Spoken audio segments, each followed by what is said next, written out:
আসসালামু আলাইকুম এভরিওয়ান, আশা করি সবাই ভালো আছেন। আজকের বিষয়টি হচ্ছে ফেসবুকের নাম পরিবর্তন। এতদিন অনেকে নাম চেঞ্জ নিয়ে অনেক বিড়ম্বনায় ভুগেছেন বা অনেক ঝামেলা পোহাতে হয়েছে। নাম চেঞ্জ করতে গেলে অনেক ধরনের প্রাইভেসি, অনেক ধরনের পাসওয়ার্ড ইনপুট করতে হয় বা অনেক ধরনের অনেক সিস্টেম কিন্তু অবলম্বন করে অনেকেই নাম চেঞ্জ করতে পারেননি, অনেকটা সমস্যার মধ্যে পড়তে হয়েছে। আজকে দেখাবো খুব সহজে 2 মিনিটে কিভাবে আপনি আপনার ফেসবুকের আইডির নামটা চেঞ্জ করে নিতে পারবেন। এই প্রসেসটা দেখাবো, অবশ্যই ভিডিওটি কন্টিনিউ করবেন। আরেকটু অনুরোধ করবো, এই ভিডিওটি যারা ফেসবুক থেকে দেখছেন তারা অবশ্যই আইডিটাকে একটু ফলো করবেন এবং ভিডিওটিতে একটি লাইক, একটি কমেন্ট করবেন, এবং যারা ইউটিউব থেকে দেখছেন তারা অবশ্যই চ্যানেলটাকে সাবস্ক্রাইব করবেন। তো বন্ধুরা, কথা আমরা চলুন ভিডিওটির মূল কাজে যাওয়া যাক। প্রথমে কি করতে হবে, ফেসবুক অফিসিয়াল অ্যাপটাকে ওপেন করে নিতে হবে। আরেকটি বিষয় একটু জানিয়ে রাখি যে এই সেটিংসটা করতে হলে বা এই নামটা চেঞ্জ করতে হলে কিন্তু অবশ্যই আপনাকে ফেসবুকটাকে আপডেট করে নিতে হবে। ফেসবুক অ্যাপসটাকে গুগল প্লে স্টোরে যে আপডেট করে নেবেন, এটা মোটামুটি সবাই জানেন কীভাবে আপডেট করতে হয়। তো এই কাজটি করার শুরুতে আগে আপনার ফেসবুক অ্যাপটাকে আপডেট করে নেবেন। আপডেট করে নেওয়ার পর আপনাকে ফেসবুক প্রোফাইল আসতে হবে। আসার পর আপনি দেখতে পারবেন উপরে 3 লাইন রয়েছে বা 3 মেনু রয়েছে, এটাতে একটা ট্যাপ করবেন। ট্যাপ করার পর এখান থেকে সরাসরি আপনি সেটিংয়ে চলে যাবেন। সেটিংস দেখতে পাচ্ছেন, সেটিংসে চলে যাবেন। সেটিংসে যাওয়ার পর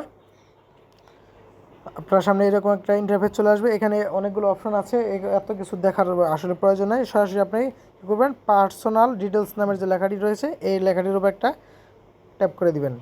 ট্যাপ করে দেওয়ার পর এখানে আপনাকে দুইটা প্রোফাইল দেখাবে। যেমন এখানে আমার দুইটা প্রোফাইল দেখাচ্ছে, এই প্রোফাইলটাতে আমি ট্যাপ করব। এই ট্যাপ করার পর এখান থেকে দুইটা প্রোফাইল দেখাবে। যেমন আপনি যদি আপনার ফেসবুক প্রোফাইলের সাথে আপনার ইনস্টাগ্রাম প্রোফাইলটাকে অ্যাড করে রাখেন তাহলে কিন্তু এখানে সেটাও দেখাবে। যেমন আমারটা দেখাচ্ছে যে আমার ইনস্টাগ্রাম অ্যাকাউন্টটা দেখাচ্ছে এখানে। আমি কি করব, যেহেতু ফেসবুক আইডির নামটা চেঞ্জ করবো, সেজন্য উপরে যে ফেসবুক আইডির প্রোফাইলটা রয়েছে এটার উপর একটা ট্যাপ করে দেব। ট্যাপ করে দেওয়ার পর একটু সময় অপেক্ষা করতে হবে এবং কি আপনার সামনে এরকম একটা ইন্টারফেস চলে আসবে। এখান থেকে আপনাকে উপরে যে নেম দেখতে পাচ্ছেন, এই ডান পাশে দেখতে পাচ্ছেন এরো চিহ্ন, এই এরো চিহ্নের উপর একটা ট্যাপ করে দিবেন। ট্যাপ করে দেওয়ার পর আপনাকে নাম চেঞ্জের এরকম একটা অপশন চলে আসবে। এখানে দেখেন first name, middle name, last name আছে। আমি জাস্ট বোঝানোর জন্য বলছি, আপনারও এরকম অপশন চলে আসবে। আপনি কি করবেন, এখানে আপনার ইচ্ছে মতো নামটা বসিয়ে নেবেন।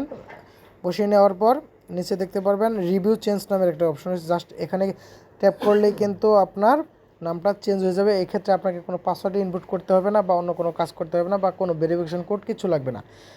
জাস্ট আপনি রিভিউ চেঞ্জ দিলে কিন্তু অটোমেটিকলি আপনার নামটা চেঞ্জ হয়ে যাবে। আরেকটি বিষয় একটু জানিয়ে রাখি যে এই কাজটি করার পর, অর্থাৎ নামটা চেঞ্জ করার পর কিন্তু আপনি মিনিমাম 90 দিনের মধ্যে কিন্তু পুনরায় আবার যদি চেষ্টা করেন নাম চেঞ্জ করার জন্য, তাহলে কিন্তু পারবেন না। অর্থাৎ আপনি একবার চেঞ্জ করলে পরবর্তী 90 দিনের আগে আর সেটা চেঞ্জ করতে পারবেন না। এভাবে আপনাকে কিন্তু সতর্কতার সহিত চেঞ্জ করতে হবে। তো বন্ধুরা, কেমন লাগলো ভিডিওটি অবশ্যই একটু কমেন্ট করে জানাবেন। ভালো থাকবেন সবাই, ধন্যবাদ সকলকে।